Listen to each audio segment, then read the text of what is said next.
T-minus 30 seconds.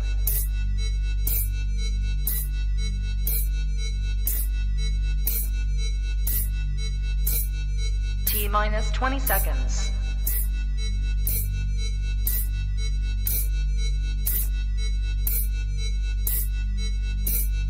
10, 9, 8, 7, 6, 5, 4, 3, 2, 1, 0.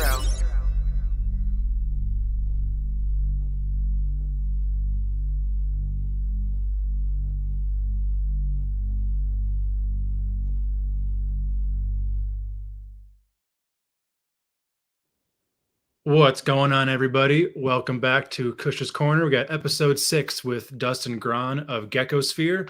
Got a lot of cool stuff to talk about tonight. All the different species that Dustin keeps, as well as a lot of really cool herping talk. But before we get into that, as always, USARC. For anyone who doesn't know, this is the organization that fights for our legal rights to keep reptiles, breed reptiles, run our businesses, have our collections, and pursue this way of life. If you're not already a member of USARC, go to usarc.com. I think it's usarc.org, my bad, to learn more information about USARC, become a member. We have strength in numbers as a community, so the more members of USARC there are, the better.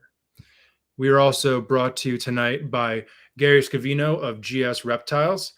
For anyone who's in the arboreal snake game, be it green tree pythons, emerald tree boas, Madagascar tree boas, you name it. You probably know the name Gary Scavino and GS Reptiles. He's an OG in the business, an OG in arboreal snakes, and has one of my personal favorite YouTube channels. So if you want to check out what Gary has going on, you can check him out on all forms of social media, on YouTube. He's one of my favorite people in the industry. We're also brought to you by SUNDOWN Reptiles. Brian Susan is one of the leaders in terms of rare gecko species, tree monitors, abronia, and a wide variety of different reptiles that he breeds. If you're interested in any of the different things he works with, check him out on all different forms of social media. Another person who I really admire. And we're also brought to you by Blake's Exotic Feeders. If you have reptiles that eat bird feeders, check out Blake's Exotic Feeders. They raise and sell quail. They're all hand raised, so you know that they're coming from a good source. Check out Blake's Exotic Feeders. All right, everybody. We're here tonight. I'm excited for this conversation. Definitely on this channel, I want to promote herping as much as possible. I think it's a really important part of reptile keeping, understanding these animals and this way of life. You know, a lot of us, we keep reptiles, we love them, but oftentimes these days I feel like there isn't as much emphasis on seeing them in the wild. And I think it brings about a whole new perspective to keeping. But before that, we got some awesome people in the chat already. Very appreciative. We got Puget Sound Pythons here. How you guys doing? Glad you can make it.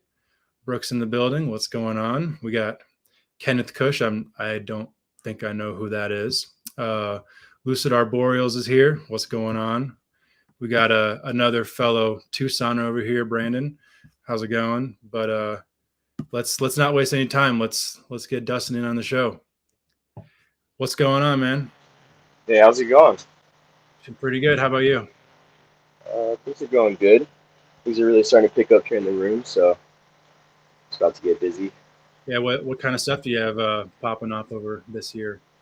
I just got my first snake clutch, so I got some Jani, some Mexican pines. I got some eggs on the ground. I got 9 eggs. They all look pretty good so far, so hopefully those will go. Geckos, I've got some Oedura eggs. I've got Calgarite and Manillas. I've got some Strophus eggs, Ciliaris, and Williams Eye. I've got Underwotosaurus millie eggs. Start getting some Nephris eggs soon. I don't know. I got crested geckos that breed year round for some feeders and stuff. And some Agurnia might go. I got some Phelsuma, some Clemeri, and Sanding Eye that might go. You know, all kinds of stuff. You really have quite the hell of the variety over there. I mean, you know roughly how many different species you keep? No. Probably. Fair enough. I don't know. Probably close to 30 to 50, maybe. Yeah. I don't have a lot of large groups of animals. I think my largest group is like 7. It's all like little stuff, you know, that I'm raising up. Okay. Has that kind of always been your approach? Is just kind of have your eggs in different baskets and different projects, or is it just kind of like you have too many interests and you can't limit yourself? Yeah, well, so I've kept reptiles my whole life, but when I realized that like, oh, I can buy whatever I want now, Mm. I started getting like a lot of like gargoyle geckos and crested geckos and ball pythons and stuff like that. And then I was like, these are cool, but there's so much more out there that interests me more than this stuff does. So, you know, kind of ones and twos here, and if I can breed it, I can breed it. If not, I'm just keeping it because I like it. Yeah. I mean, so we were talking beforehand, you have all of your adult breeders, everything in one room, correct? Yeah, yeah. I mean, I work 50 hours a week, and so it's just I gotta in this house I'm renting right now. They walled in a carport, so it's like a 10 by 19 room. So it's decent size. Okay. Yeah, that's a really good size room. So, I mean, I assume that you kind of have curated your collection around animals that can thrive in kind of all of a similar environment, correct? Yeah, I tend to stick to more temperate or desert. I've got some tropical stuff, and you know, it's a little bit more spraying or a little bit different microclimate that I have to create for them, Mm. and just there's little tweaks that you can make, you know, to this cage or this cage, and especially like room placement is key in keeping like a wide variety of stuff. Sure. So I've got a lot of like the hotter stuff together, and one room is closer to like my AC unit, so a lot of Mm. my cooler stuff would be over there. Okay. Fair enough. And was that kind of always something you had in the back of your head, or was that something that kind of took some trial and error and moving stuff around, figuring out kind of how it all worked out best? That definitely took some trial and error. You Yeah. know, I'm constantly playing Tetris, trying to figure out where something will fit best Yeah. and fit more cages.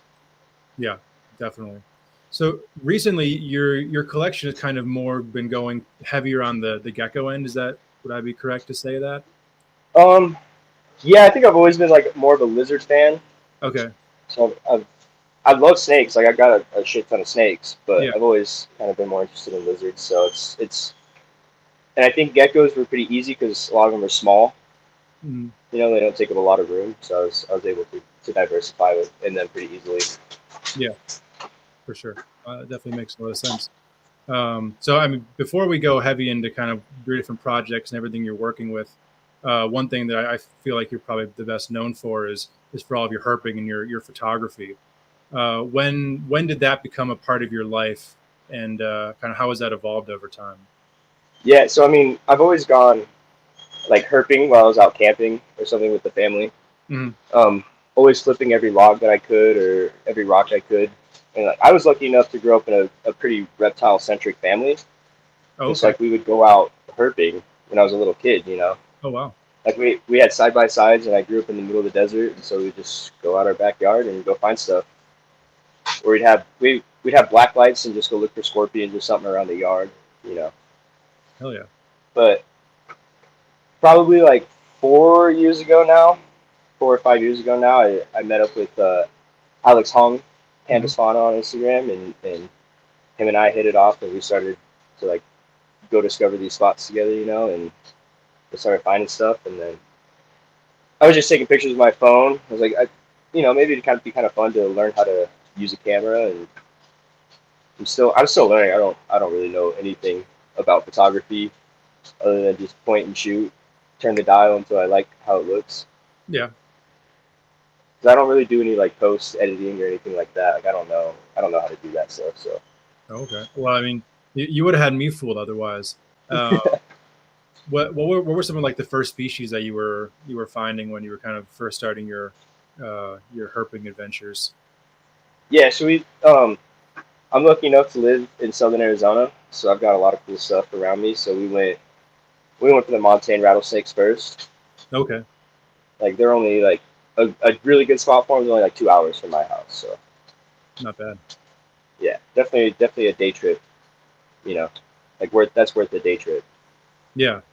And I mean, I remember my first experience finding a clobber in the wild. You know, that was one of the craziest feelings of my life. You know, what was it like when you were getting your hands on, or, you know, metaphorically getting your hands on these species for the first time, you know, when you first stumble across one in the field? Like, what was that like? Yeah, well, it's actually kind of funny. It took us a long time to find bobs. Mm. You know, we were going to a spot where you could find Willardi and Clobberai, and everyone's like, yeah, you'll see 5 fobs and 1 willy. You know, and it was totally the opposite. Like, first time we went there, we found 2 Willardi, and that was it. The next time we'd find one, next time we'd find one for like almost like an entire herping season.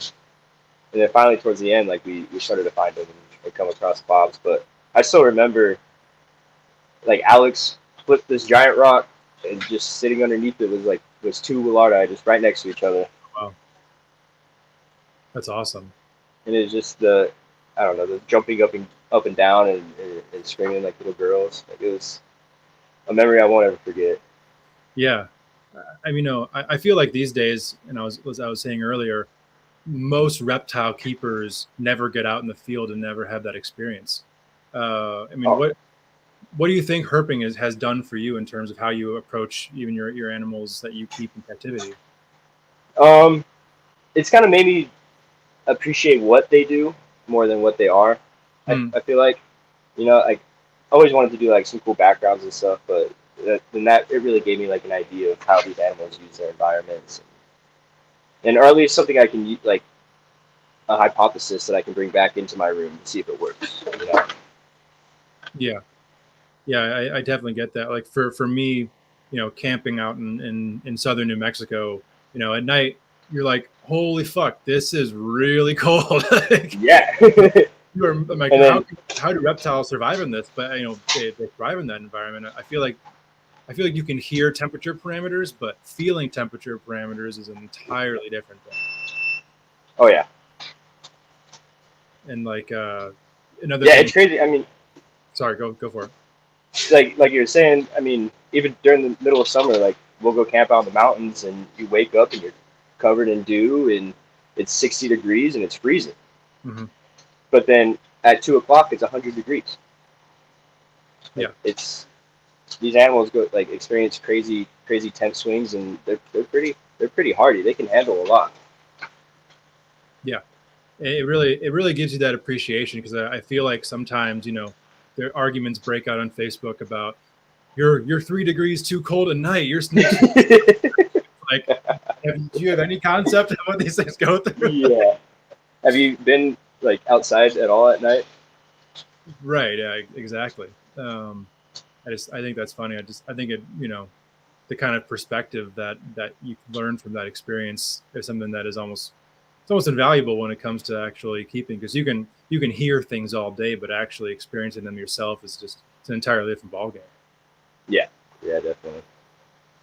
So out there in Arizona, what are like the main species that you find or target, or, you know, what are you typically seeing when you're going out? Well, I'm trying to work through everything right now. So last year I spent a lot of time looking for oxybellas, vine snakes. Those eluded me last year, but I'm gonna try again this year. I don't know. I'd like to go find some more hognose. I only see like 1 or 2 a year, so I've seen a lot of the montane rattlesnakes. So yeah, those are pretty easy. Now we're starting to branch out into some other stuff. Okay. Figure out those species that we only see 1 or 2 a year. You know. Yeah. Do you think it's just hitting the wrong part of the ranges, or timing? You know, like what are your thoughts on why you're finding certain things and not others? Probably timing and temperatures. Just trying to figure that kind of stuff out still.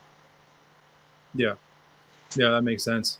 You know, one of the pictures that you've sent me that has me the most jealous. Let me see if I can find it.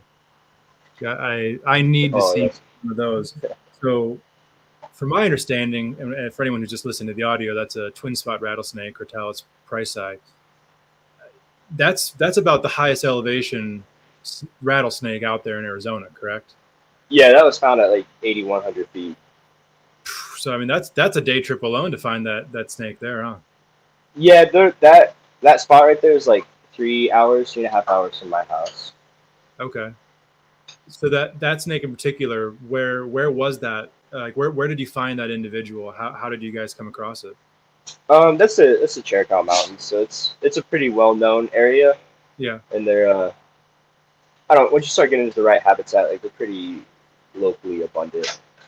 Okay, so for you, is really just getting into that right area and Yeah, knowing it took me to go it took to. me a couple of tries. So the first time we went up there, we didn't see anything, Mm. and I think like my second or third time up there, we found some. So, and it's Oh, always been like more than one. yeah. Okay. So when you go on those price eye hikes, you're finding multiples each time. Yeah, if you spend a couple hours out there or the day out there, definitely. Okay. That's all. I mean, dude, that's something I feel like I need to do because that's one of the species out here that I have yet to check off the box. But yeah, I mean, so another species that we've talked a little bit about, just kind of off camera, that I really like, and I know that you are a fan of too, are the Western green rats. Oh yeah. So what's been your timeline with those? How's everything gone as far as your experience with those snakes? A pain in the ass. Those, I mean, that was like probably my top snake I wanted to find, and that took me a solid 3 years. Yeah, Really? that's a F1 individual Yeah. that I have. I was seeing if there was an in situ shot that I had up here, but just for everyone watching. So yeah. So from what I've heard, they're not easy to come by. So you said 3 years it took you to find one. Yeah, I've seen three now, so Okay. I mean, I think we saw one last year, and it was just we were like 5 minutes late to getting to the spot, and someone that got there right before us found it. No shit. Yeah, yeah, which kind of sucks, but at least I got to see it. They're kind enough to show us. Oh, okay. So it kind of ruins that experience of actually finding it yourself, but at least still saw the snake. Yeah. Yeah. Fair enough. I mean, what is it about them that is so difficult? Dude, I don't know. Like some people say, like it's they're pretty easy once you figure them out, but I guess I still haven't figured them out.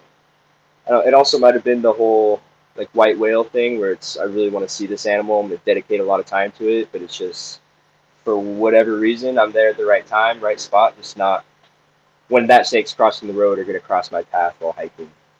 Mm, yeah. Because it Fair enough. was after I found my first one, I found the second one like 2 days later. Yeah.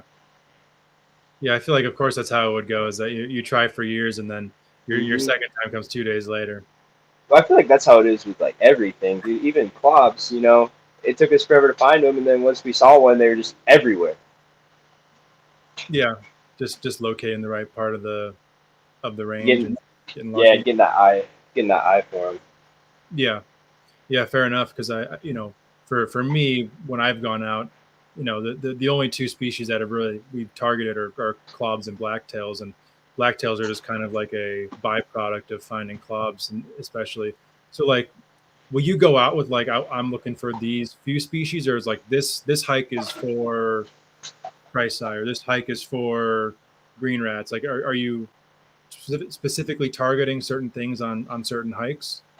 Yeah, I mean definitely. I'll go to like an area that's a hot spot for a specific species I'm trying to find, but I'm also if it's a 3 foot snake, I'm still gonna flip like little rocks. I might find fossorials or a little Sure. skink or something under it.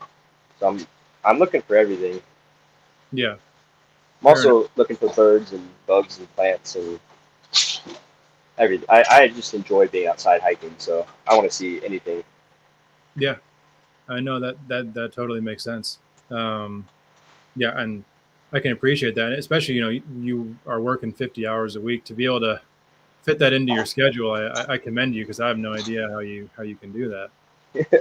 Yeah, it's a little challenging. I've got a loving wife that's gonna go play around in the desert, so that helps. Fair enough. Fair enough. So you said about 4 years ago is when you really started getting heavy into herping hard, like hard. Yeah, when I would actually like start targeting like a specific species. Hmm.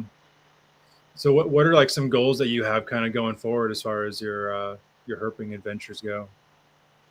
I'd like to do a little more out of country. Uh, Okay.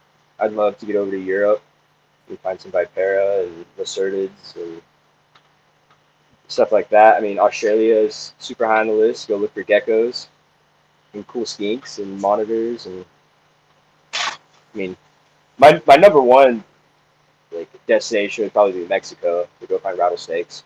Okay. You know, some of those spots are pretty sketchy, but people do it. Yeah, that they do, and yes, they're sketchy as hell. What are like some targets in Mexico that are like high up on your dream list? Oh, dude, like Polycintus or I don't know, any short-tailed rattlesnake or I mean all of the rock rattlesnakes, you know. And then I'd love to get into like Central America and South America and start looking for Bothriochus and some palm pit vipers, stuff like that. Yeah, I agree with you there. Have you been herping out of the country before? I went to Baja a few years ago to go swim with whale sharks and convinced. I was with my dad, one of his buddies, and one of my buddies.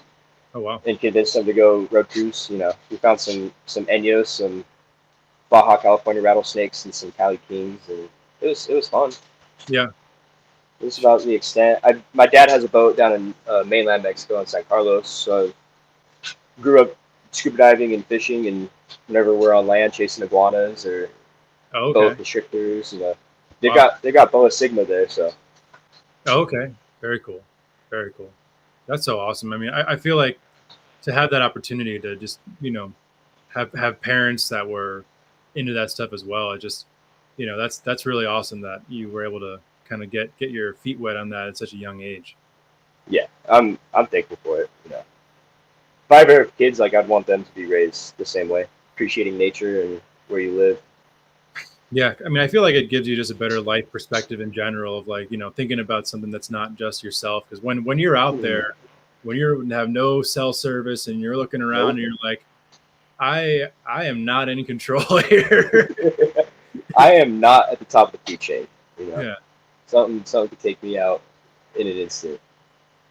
On that note, have you ever run into, or not run into, but seen, you know, bears or mountain lions or anything out there? Yeah, I've only seen one bear, and it was a mom with a cub, but it was like the other side of the canyon. Oh, okay. And then one time on a night hike, Alex and I heard a mountain lion like screaming up the canyon. So we started trying to play like calls back to see if it would come closer. It didn't work, but so you know. Yeah, I mean, dude, I would love to see one. I would love to hike up a mountain lion. I think I would be so scared, but it'd be terrifying. I saw a video a couple months ago of like someone hiking and a mountain lion coming down the mountain at them, and they were like taking off down the slope. I'm like, oh, that's fucking terrifying. Yeah. Because you are at a severe disadvantage when in that situation. Yeah, these things kill animals with their mouth. Fast too. Yeah. Very fast. What are like a couple like the craziest experiences you've had out herping? Like either like a you know, finding a reptile in a way where you weren't expecting, or you just, you know, what are a couple of things that really have stood out for you?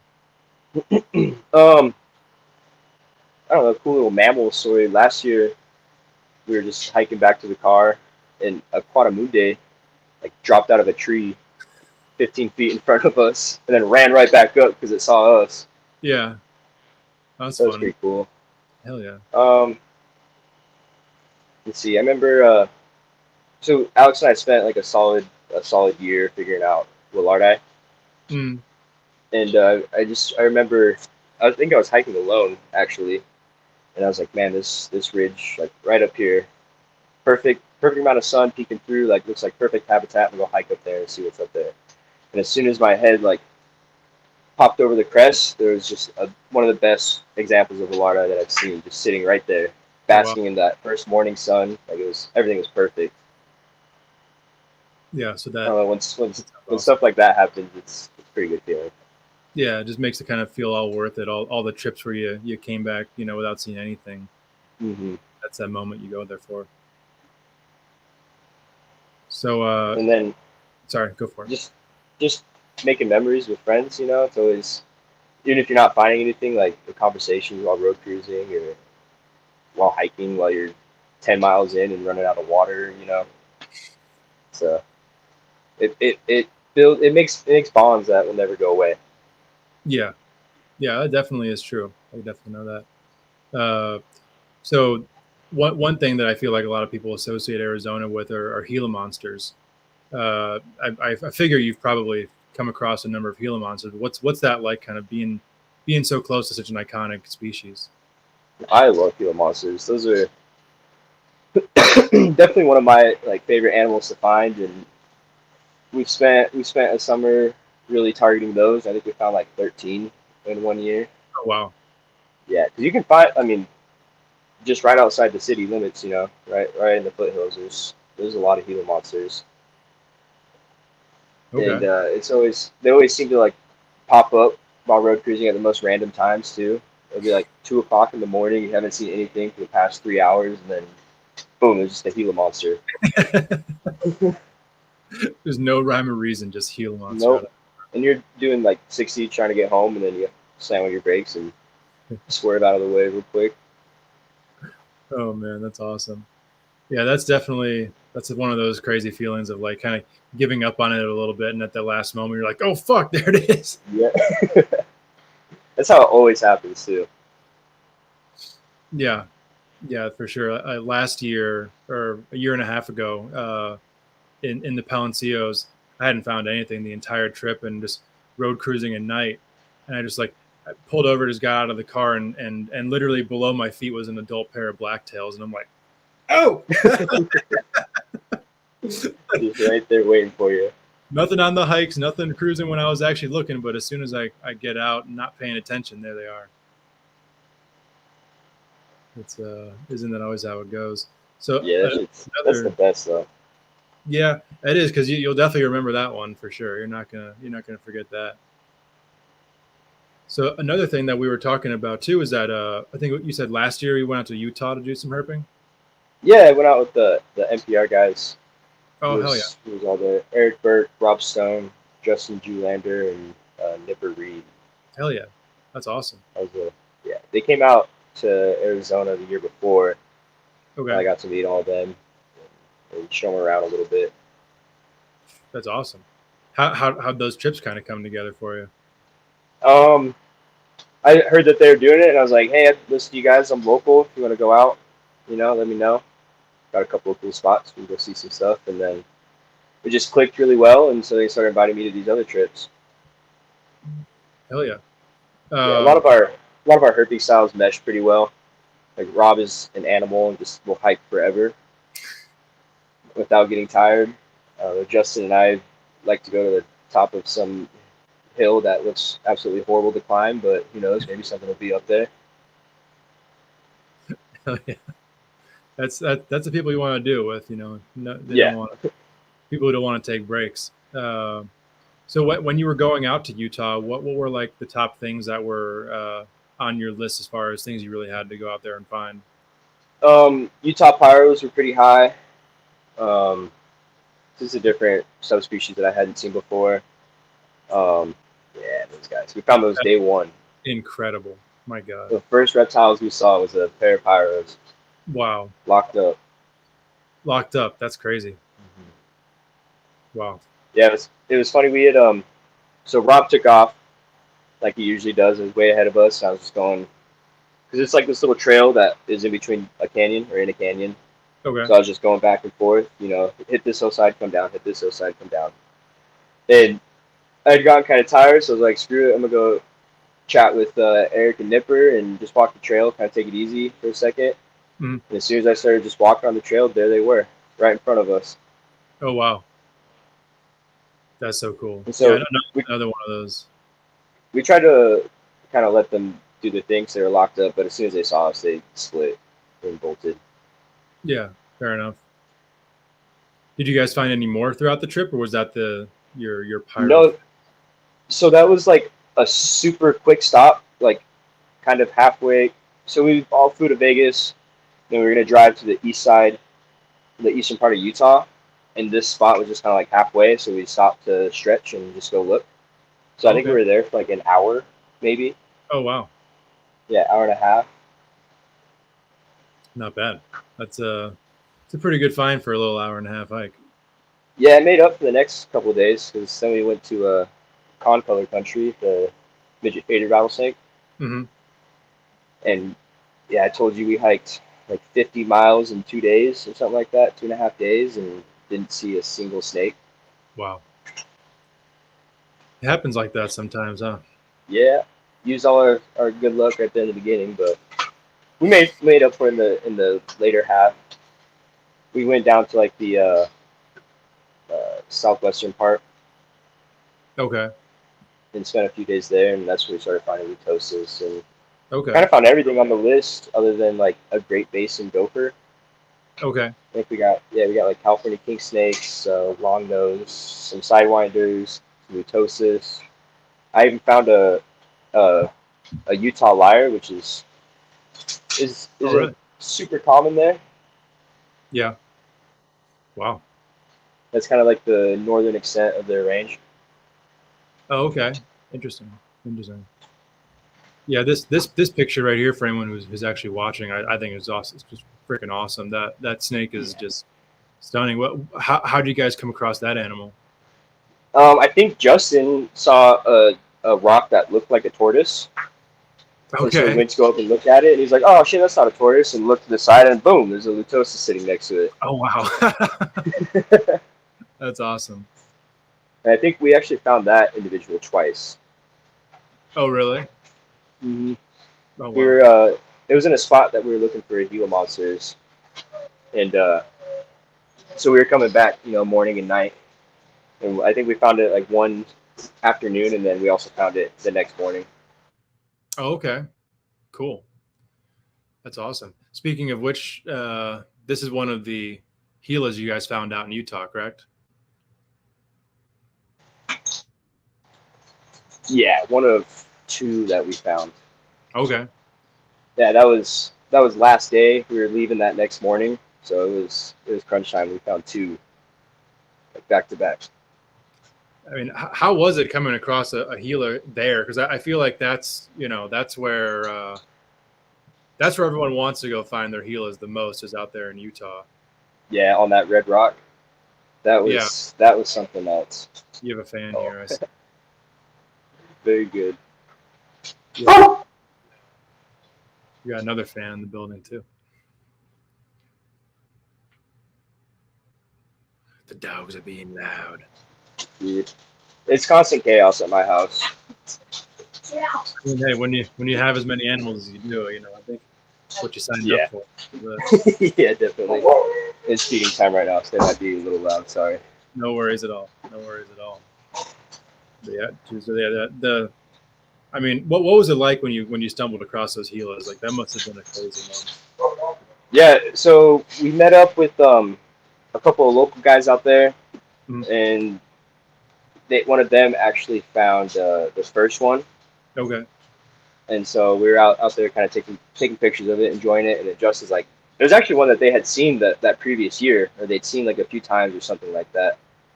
And so Justin took off. He's like, I want to go find one myself now. And 10 minutes later, as we're all taking pictures, you just hear him in the distance screaming, Gila! Oh, so awesome. that was pretty exciting. Especially, it was super exciting to see like Nipper's reaction, because he's from the UK. Mm. And so this is like a huge dream for him,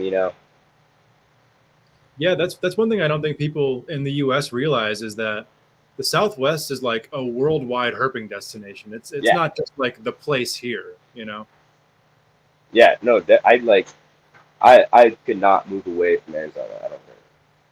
I think it's just too amazing here. I mean, what would be your pitch to like some keeper in, Pennsylvania or somewhere where Arizona might not be on their agenda, like on their radar?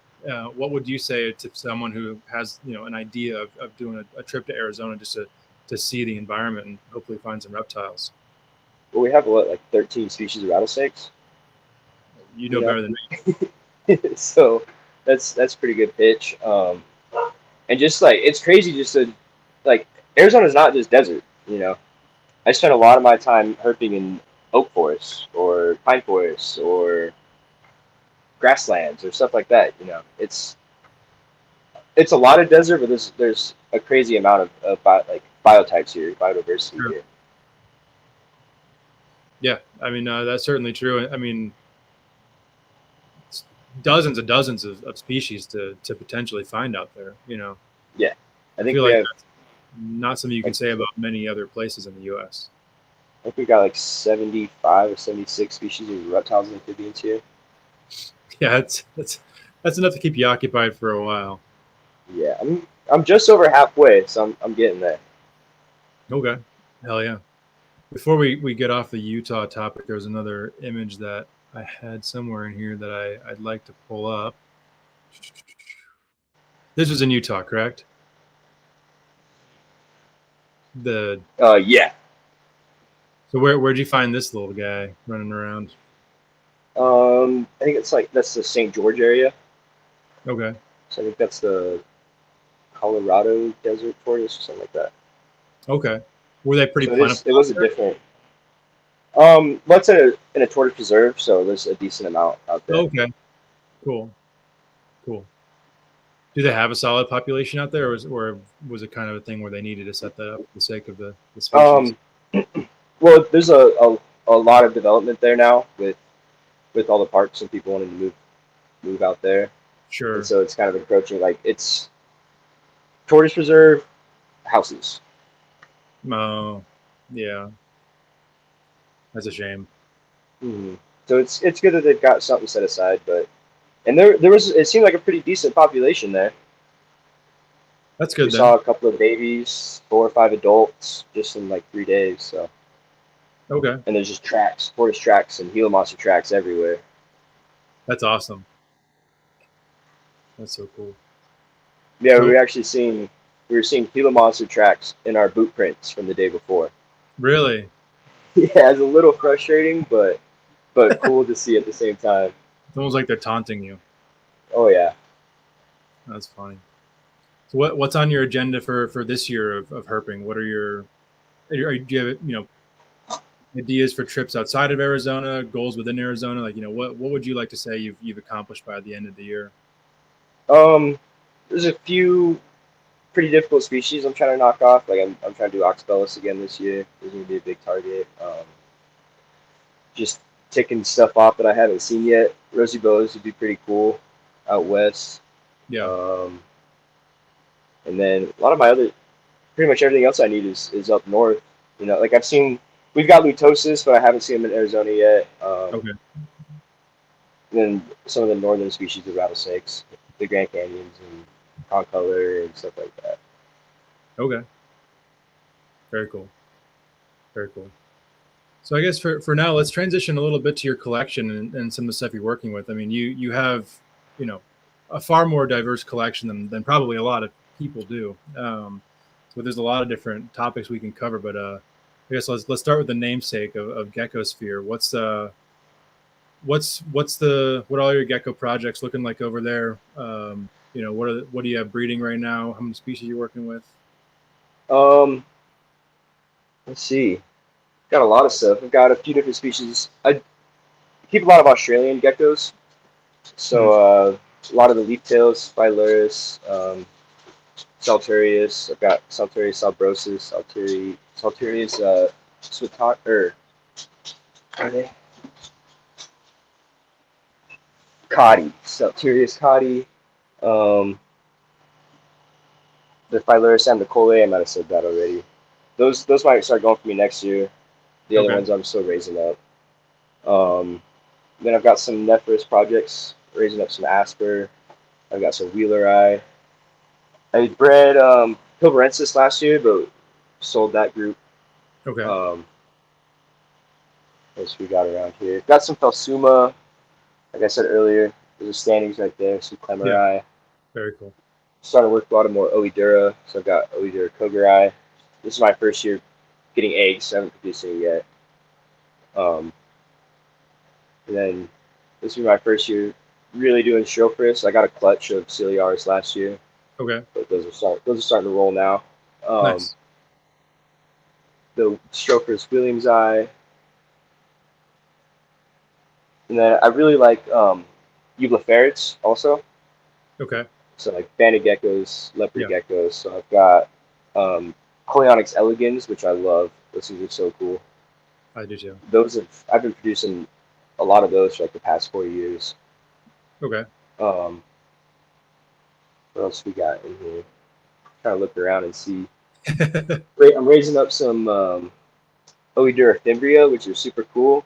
It's a really, really pretty velvet gecko from Australia that gets like 10 inches. Oh wow, that's crazy. Pretty, It's a huge pretty gecko. decent size.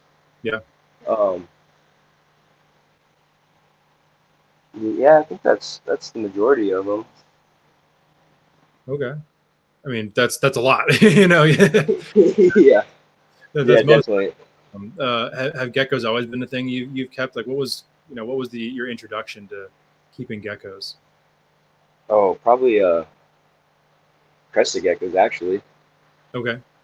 Yeah, I got some crested geckos in college and thought they were pretty cool and got a bunch more. I had like 20 adults at one point, Oh wow. which was way too much, but it's definitely I slimmed down on those. I slimmed down a lot of the New Caledonia stuff. Like I've got a one-off Chihuahua, one-off Lychee, Okay. a couple of darks here still. I really enjoy them. They make awesome pets, and it's cool to have them on the table at shows. Yeah.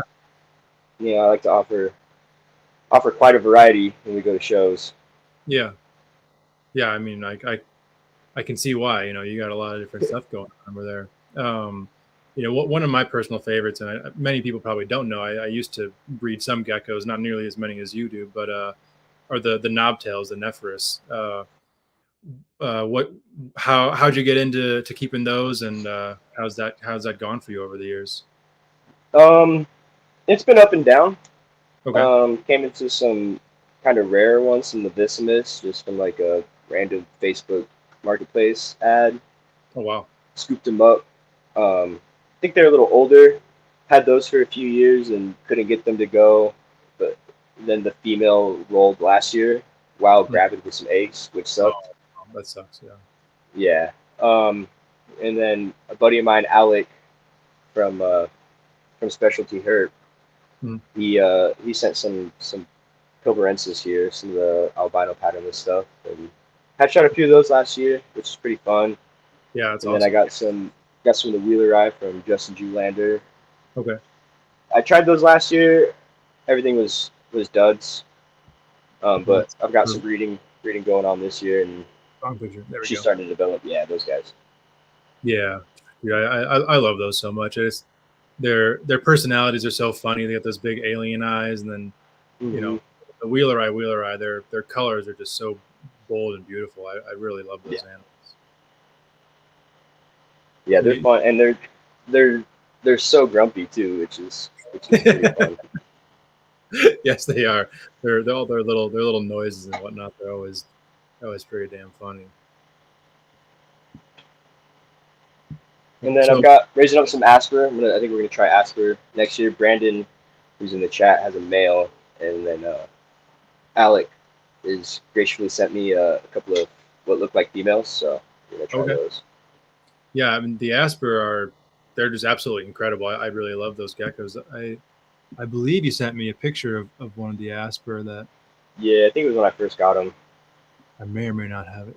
Here we go. So yeah, very very similar to the Amy Eye, the ones that are much more kind of I feel like commonly known of, but there's that really cool dark coloration to them. Just makes them really stand out to me at least.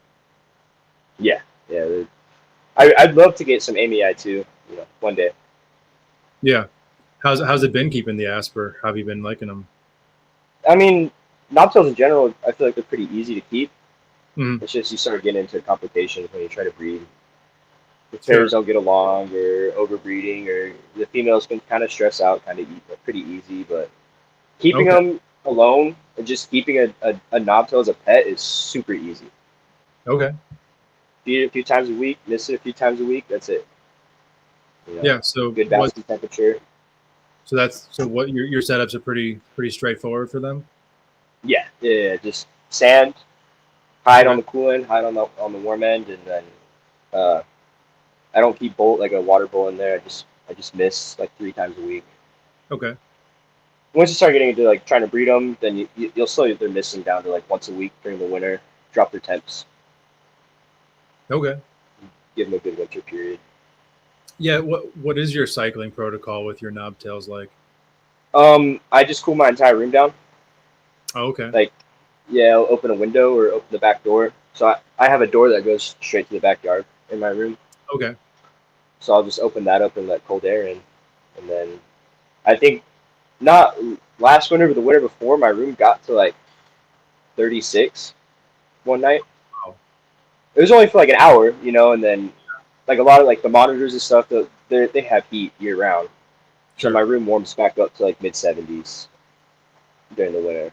So I feel like if you're gonna give them those super cold temperatures, they need to be able to warm back up that next day. Like they can't Sure. be sustained at super low temps like that. Sure. And do you accompany those big swings in the winter to some of your success you're having? Yeah, definitely. Okay. And you also have pythons and boas in that room, correct? Yeah, I've slimmed down a little bit on the pythons. I've got a pair of Boa Sigma that I've had for. I'm actually trying those for my first time this year. I think Okay. they're like 4 or 5 years old now. Very cool. And then a lot of my Python stuff it's like carpets, it's Morelia, so it's. And then I do have a pair of scrubs, which you know I don't give them a. They will always have heat during the winter. I'm not Sure. gonna let them get down super cold. Yeah. But it's The Morelia can. it's interesting, you know, for people to hear kind of tie back to our conversation earlier about you know, understanding of animals in captivity kind of based on the wild. But I feel like a lot of people hearing a room with pythons and boas getting below, you know, into the 30s, they would think that would, I mean, you think your animals would be dead immediately, and that's obviously not the case, you know. Yeah, I mean, it gets cold, and I try to keep a lot of like temperate stuff. Like I said, you know, so it is stuff that can handle these cooler temperatures. Like I think I'd be a little bit more stressed if I was doing more Indonesia stuff. Like I definitely would not be getting Sure. it super cold like that. But a lot of the stuff's from Australia, and it can handle it. Yeah, no, absolutely.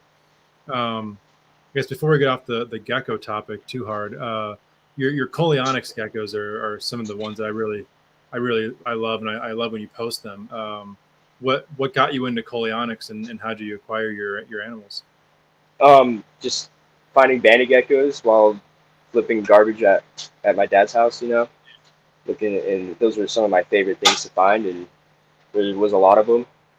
And then I just kind of got just researching them. You know, I got introduced to like Mitratus and Elegans online, and luckily there's a guy locally that was keeping and breeding Elegans at the time, so I got some babies. And Okay. now those are making babies. Hell yeah. Do you think that's a species that you'd say is kind of underrated as far as like a pet gecko goes? Oh yeah, definitely.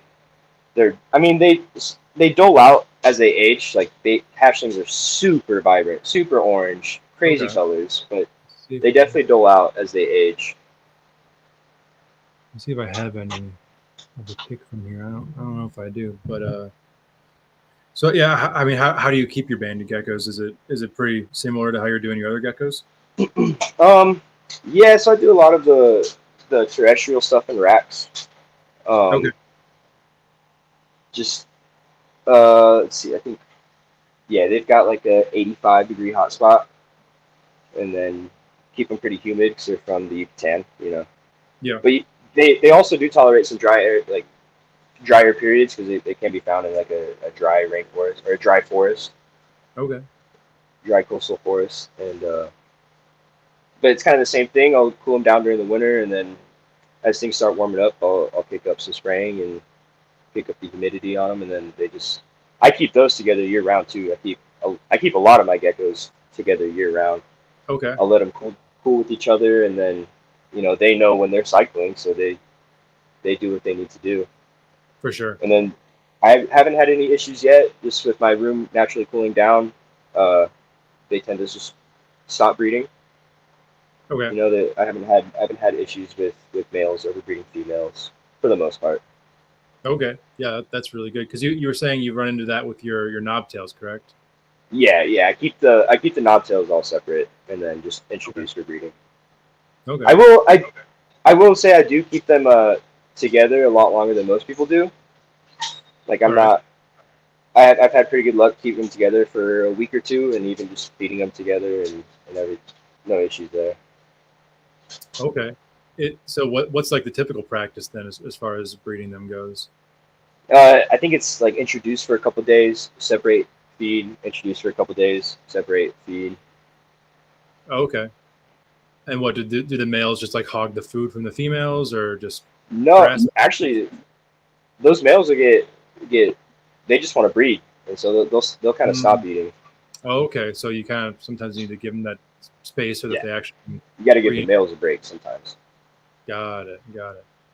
Okay, that makes sense. Are these all kind of just things you've picked up along the years of trial and error with these things? Yeah, trial and error, and talk to people that are that have really figured this out and have paved the way. Like Hussam has been a great Hussam Istanbuli. He's been a great help for some Netflix stuff. Frank Chico has also been a pretty good help for a lot of the Australian stuff. Okay, very cool. We got a question from the network here about Switek geckos, magic geckos. Oh, I wish. Um, yeah, that's a fucking dream species right there. Holy shit. Um, yeah, I might be going to California this year. I'll be in the area. Hopefully, I see some. That Well, would, yeah, that'd be pretty exciting. yeah. So I guess to answer the question is not yet, but hopefully this year. Yeah, hopefully soon. That's Uh, that's probably my one of my biggest targets in the United States right there, or oh, even really? North America. Yeah, Well, well, yeah. those and like I want to get to West Texas, and like the rattlesnakes and stuff would be pretty cool. Alternative would be pretty cool, but to see reticulatus, the big uh, where they reticulated geckos or Yeah. Big Bend geckos, that would be that's top of my list for West Texas. Yeah. Yeah. Well, MJ says come to Trap Fest and you'll have your shot at your geckos. Yeah. So earlier when you were kind of going through all your species, you mentioned you have some eublepharis. Do you have any of the non-leopard gecko species like the I'm blanking on like the Yeah, I've got Hardwicky, I've got Fuscus, I've got Turks, and I have like one. It's my wife's leopard gecko. It's like a albino normal leopard gecko, but I love Fuscus. I had I think they're the West Indian leopard geckos. I don't know. I have both West and East. okay. But those guys are super cool. Crazy patterns just for a wild type. Hardwicky are cool too because they're a little bit more like a fat tail gecko in Hmm. their appearance. Yeah. Yeah, Sure. I'd love to get some all of the species that are available. Yeah. I was lucky enough to work with some Angermanu in the past, and I love those geckos. They got so big, and they had such good personalities. They were awesome. Yeah, I'm waiting for some friends to breed some, so I'll have them one day. I mean, why do you think those never got more popular? Right? When I was first learning about them, I'm like, man, these seem like the perfect gecko for newer keepers to get into. Yeah, probably just morph stuff, morph Leos. Fair enough. Um, a lot more money and hype in those, so people probably went that direction. Yeah, yeah. It's kind of the same for like most python species, right? A lot of them, Most for or sure. like Yeah, a lot of snake species. People were breeding a lot of colubrids and stuff in the '90s, and then ball pythons came around and took off. yeah, yeah. That is true. That is true. These days, I kind of I see some trends back to some cool wild type stuff, and not everywhere, but in some areas. But I feel like with some of these gecko species that could be a cool lane for some. I mean, obviously you're in that lane, but for a lot of people to kind of explore that you know haven't been hit too heavy by a lot of different people. Yeah, and I have like 3 morph animals in here. I think 4. morph animals, like pretty much everything's wild type. Yeah. Has that always kind of been your MO, or did you transition away from morphs at a point in time? Yeah, I mean, I wanted to be a ball python breeder, dude. Fucking, I had So, all morphs, you know, but that shit got boring real quick. like once you start learning about other stuff, and especially for you, like Yeah, seeing stuff in the wild, it's hard to keep that laser focus on a species that is only really brings a certain amount to the table as far as their physicality goes and whatnot. yeah. I mean, I've got ADD, so I can't focus on one thing. I couldn't tell by all the different stuff that you have. I'm actually shocked to hear that. Yeah, most people. Yeah, fair enough. Another thing that you have a handful of over there that I'm a big fan of is the monitors. What different monitor species are you working with at the moment? Yes, I love Odatria. I've got a couple of little Gillini here. Got some Tristis, some Ackies, and some Mertens, actually. Okay. Well, let's start there. I got this somewhere. We'll start with the Mertens. Yeah, dude, that's the life feed. I just put a camera on them. It's been Oh yeah, pretty entertaining. yeah. I mean I worked in Mertens before. They're awesome. What was why'd you get into them, and how's it been working with Mertens? It's been definitely a learning curve because I'm trying to keep them outdoors here, Okay. and so yeah, I had them outside all winter, Oh wow. and yeah, I got them in like December or January. Okay. Yeah, from my good buddy Casey out in California. Okay. He hooked it up pretty fat with those guys. But Okay. yeah, it's been I've got some ideas on how I'm gonna keep them during the summer. Some of those ideas have already been like thrown away just with spring here. Okay. I don't know. It's pretty interesting. It's gonna be fun. It's gonna be a lot of trial and error, but I think they're pretty hardy species. I think our climate is close enough, at least hot enough, Sure. to keep them outdoors. Yeah. Was that something you had kind of always wanted to do, or just like the right opportunity, and you're like, fuck it, let's see if I can make it work outdoors? Oh, they've always been a dream species, and I don't have room inside, so the opportunity came up, and I was gonna make it work outside. If not, and then it doesn't work. But Sure. I'm definitely gonna give it a good try. Yeah. Do you do have you done other things outside, or messed around with having the ability given the climate out there? Yeah, I've actually kept a tegu outdoors year round for like 3 years now, Okay. and Really? she's done fine. Yeah. It's a little difficult keeping humidity up, but it's not impossible. Okay. Sure. I mean, yeah, that definitely makes sense. I feel like you only really hear about people in like Florida and Georgia and whatnot keeping tegus outside year round. Yeah, it's and like so I've got a heated hide for for the winters, and there was one night I didn't go check on her right before it freeze, and she got to like 29 degrees. Oh wow. That night. Yeah, and I was like, oh shit, she's gonna be dead. Pulled her out. She was definitely an ice cube, but I just set her out in the sun, and she was slowly just like started to like thaw out, and I mean she's good. Wow. These reptiles are tough, man. They can really handle a lot. Yeah, that definitely don't give enough credit for what they can do. Yeah, and it's like I definitely haven't missed a freeze since then. Make sure that she's where she needs to be.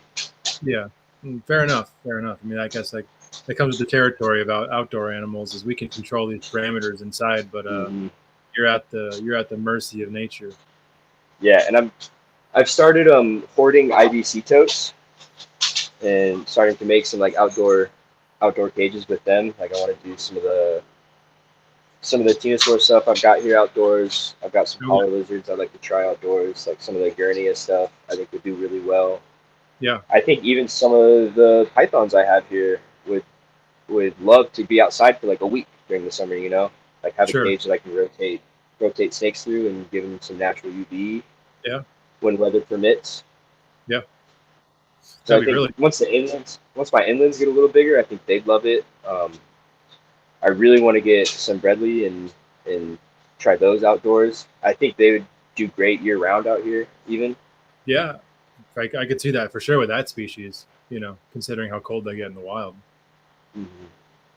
Yeah, and I've got some of the smaller stuff. You know, I'm probably not going to try outdoors just because I would hate for that shit to get out. But if I had like a lot of my larger lizards, I would like to move outside year round if I could. Yeah, that'd be really cool.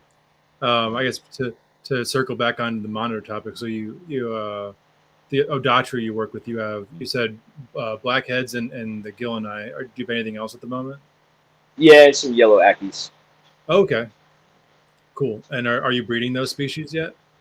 The Ackies and the Gillins are a little small. Tristis, maybe this year. They're just over a year, so they're old enough, you know, to start. Sure.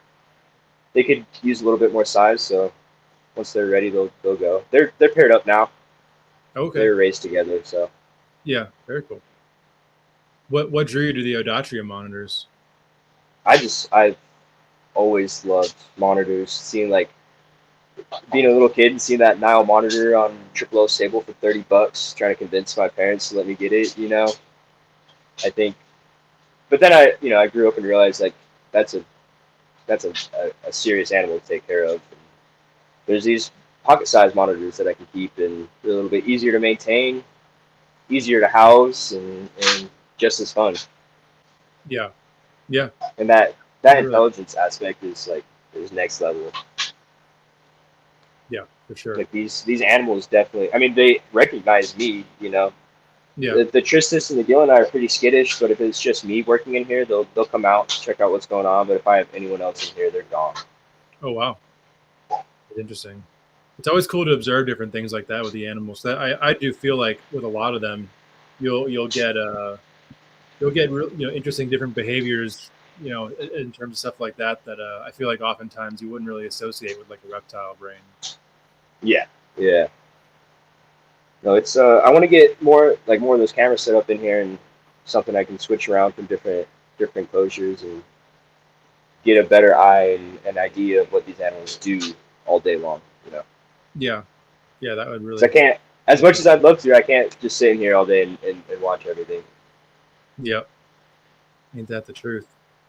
Are there more monitors that you're hoping to add on in the future? Yeah, I've got a Stores female that's out on breeding loan. So Okay. hopefully I'll get some babies back from her. I've got some Kims that are supposed to come once they hatch. Oh, yeah. So definitely that's probably it. I've had Pilvarensis in the past, but it was a super skittish animal that just constantly hid. Was so stressed it didn't even want to eat. So that kind of left a bad taste in my mouth. But everything else has been super fun. Okay. Yeah, the Ackies I can just pick up, you know, they just sit there. That's awesome. Do you think you'll ever venture outside of the Australian species, or are you pretty much just going to stick with that? Probably just stick with this. Joviensis are super cool. Mm-hmm. Yeah, that'd be awesome to keep. Tree monitors would be awesome to keep, but as of right now, with the room I've got, this is probably it. You know, eventually, I'll as things change and evolve, definitely I would love to just keep monitors one day. You know, like that's it. Oh yeah, just like where that's your main thing. Yeah, I mean, I could see myself doing that maybe eventually. Okay. They've been super fun. I've always had a deep interest in them. Yeah. Okay. When did you start keeping the monitors? I think. Let's see. I got my first Ackie like 2 years ago, or something like that. I don't have her anymore, but I've always had something since then. Sure. So relatively recently in the grand scheme of things. Yeah. I mean, this has all been pretty recently. It's all kind of happened at the same time as like herping did, maybe a year or two before, you know, so like 6-7 years. Like I've always had like a reptile as a pet, but it's not something that was this serious until pretty recently. Okay. I mean, the amount of progress we've made in that time is pretty crazy. I mean, that's something that I feel like a lot of people, you know, that's like a 15-year goal for a lot of people. Yeah. Yeah, I mean, it's pretty easy to get a lot of animals, but some people get burnt out. But I mean, it's what I want to do with my life, you know. Yeah, I mean that's it's important to know that, and I was the same way. You know, I think a lot of people don't know that for sure when they acquire their massive collection of reptiles, and that has almost a 100% failure rate historically speaking. Yeah, yeah. I mean, it is a lot. Like, I also wouldn't mind slimming down a little bit and being able to go herping more. You know, I think that's probably my end goal in all of this. Okay, just more field time. Yeah. Yeah, no, that makes sense. I struggle with that often too, of like, you know, realizing I have so many animals that I'm pretty tied down to what I'm doing, and I want to do all these trips and stuff like that. But I'm like, well, Yeah, it makes it hard to go spend 2 weeks somewhere, you know. I couldn't imagine. I couldn't imagine leaving for 2 weeks. Luckily, I've got a family that is pretty capable and friends that are capable. So, Yeah. but Yeah. I think like a week, like 10 days, is the longest I've been away, and it's so stressful. Yeah. Something Yeah. usually gets out or wreaks havoc, you know, when I'm gone. I feel like especially since you have cameras, it's a blessing and a curse, because you have a little more peace of mind, but Mm-hmm. then you can also check them constantly and drive yourself nuts. Yeah, yeah, definitely. Oh man, well, that's funny. So to transition now, you work with a Gurnia. That's something that I've never worked with a Gurnia, but I've always kind of been fascinated by them. Which species do you have at the moment? I've got Stokeseye. I've got a pair of those, and then I've got what looks like a trio of Strilata, the tree skinks. The Stokeseye are Gidgee skinks, and then I've Okay. got um, a lone Hosmer's spiny-tailed skink, and a lone Depressa. Okay. And what inspired you to start working with them? They're just fucking cool looking. I love Australian reptiles. Like that is definitely the majority of my collection. I love Australia and then New World stuff. So Okay. it's just, I don't know, an iconic Australian species. There we go. Seeing Gidgee skinks, yeah, that's my little Hosmer girl. Beautiful. Have you attempted any breeding with them yet? No, I just got the lone animals here. Oh, okay. Okay. I might be getting a male for her pretty soon. So, and she's still a little small, so like a year out probably. Okay. From my understanding, that they're not necessarily the easiest to breed, or am I wrong on that? I don't know. I We're guess gonna you'll find out, you know. Yeah, like I keep the stuff that I do have pairs of, like they're just together. So if they go, I'll keep an eye on them, see if there's like, you know, obvious signs of being gravid or pregnant, Yeah. and then just hope for the best.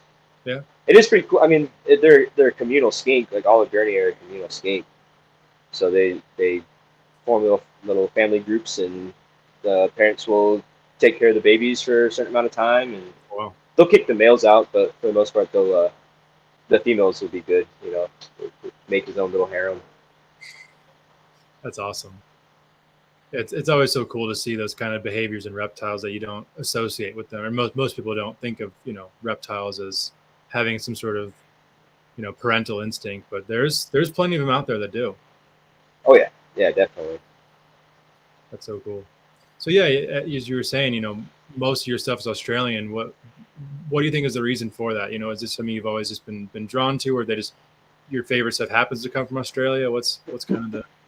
Yeah, I think it started with geckos. Like there's just such diverse geckos there, and like such crazy geckos there. Like Strophus, I've always loved Strophus since I found out about him. You know, Yeah. like I thought that was so cool. This spiky little gecko that shoots shit out of its tail. It's pretty fucking cool. And so I'm finally at a point where I was able to pick some up, so I did. I think they're like, I don't know. It's kind of weird, like looking back at it now, thinking like, oh, be so cool to have a Chihuahua, or so cool to have a Chauffeurs one day. And it's like, I finally, like, I got this stuff now, you know, and I'm breeding a lot of it now. And it's pretty cool to look back on that stuff and Yeah. take Yeah. in what's going on around here. It's like it's the kind of thing, like if you told your future self 5 years ago that's what you're going to be doing, you know, would you have believed yourself? Probably not. Like, that shit's way too expensive. But once you start meeting people and making friends, and you just trade this for that, and it works out in the end. Yeah. It always seems to. That's awesome. So let's transition over to your colubrids. You have a handful of different colubrid species. Run us through what you got over there. Yeah, I've got let's see, but I guess I've started to get back into some more of the like Mexicana stuff. Mexicana king snake. So I've got some got Grahn here that I'm raising up, got some Alterna that I'm raising up, got some Pyros.